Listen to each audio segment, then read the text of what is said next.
in regards to safe return, I very much agree with lots of the points that have been made around how irresponsible it is to do this in a full cohort, in a whole-scale way. But I also think one of the really infuriating things about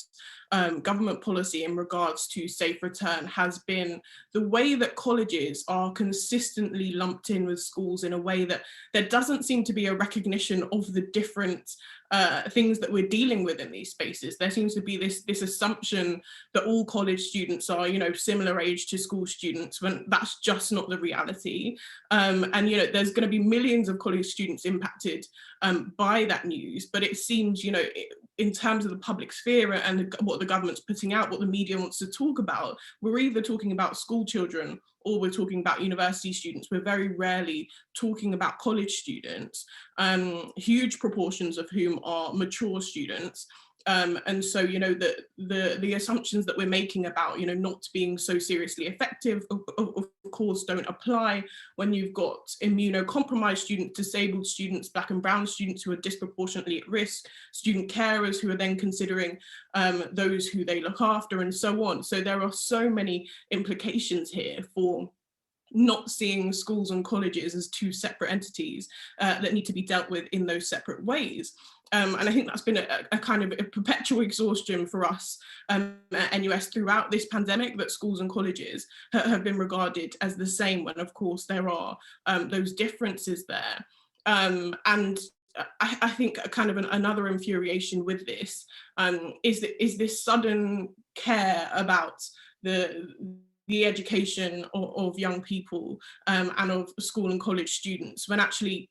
we've all been demanding an end to digital poverty. We've all been making recommendations around investments in the digital infrastructure that makes online learning truly accessible, and seen little to no avail around that, when we could have been seeing the equipment, the software, all of the other things that students, young people and adult learners have needed to access their education throughout this pandemic. So I think just a kind of perpetual frustration again, that there is this narrative of caring about students, of caring about education, of caring about learning, when of course that feels like a kind of